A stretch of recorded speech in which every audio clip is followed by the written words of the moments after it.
जी नमस्कार प्रणाम। हम गीतकार शिव सागर आज बहुत ही बढ़िया पारंपरिक गीत लिखले बानी। माई के दर्द भरा गीत बाई कि बेटा अपना माई से अलग होके अपना मेहरारू के देखभाल में माई बेचारी के सहू बाड़ी रहत तारी ताई वही पर गाना लिखले बानी। और वो लोग कमेंट में बताएं गाना कैसन बा। ताई लोग सुनाओ तनी गाना पहले मुखरा।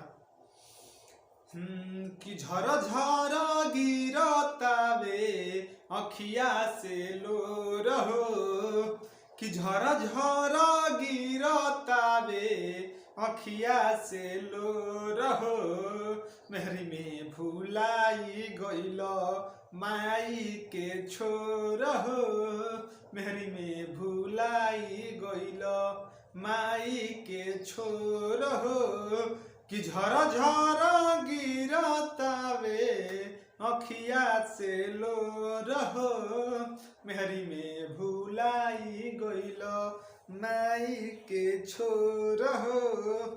तो जे भी हमारा चैनल पर नया बा सब्सक्राइब करी, कमेंट करी, बताइए गाना कैसन बा और ज़्यादा से ज़्यादा शेयर करी।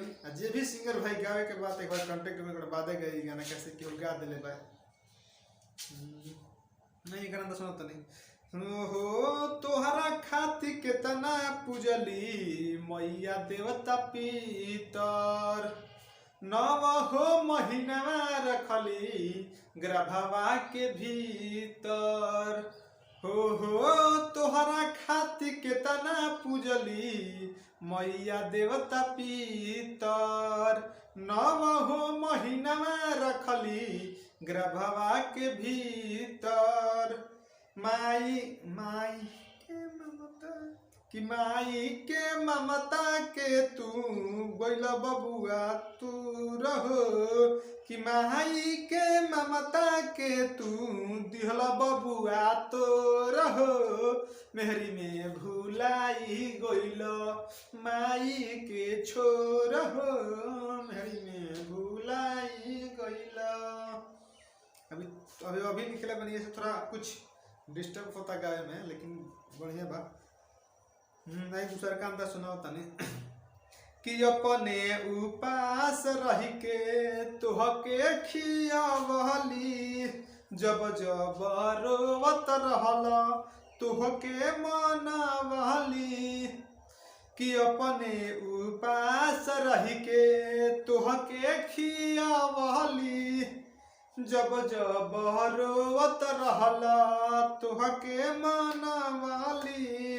पहिले के दिनवा तुहरा पर गइल भोर हो, मेहरी में भुलाई गइल माई के छोर हो, मेहरी में भुलाई गइल। जरा शेयर करी, लाइक करी, कमेंट करी, बताई गाना कैसन बा। ताई लोग के तीसरका अंतर बदलता नहीं। ओहो कहेला सागर बदल अपन विचार हो, कामिली माई बाबू के दिल पर चोट मार हो, कहेला सागर बदल अपन विचार हो, कामिली माई बाबू के दिल पर चोट मार हो। ध्यान में कॉलेज कि ध्यान में कॉलेज जितेंद्र बतियाई मोर हो, मेहरी में भुलाई गइल माई के छोर हो, मेहरी में भुलाई गइल। जय शेयर करी, लाइक करी, कमेंट करी, बताई गाना कैसन बा।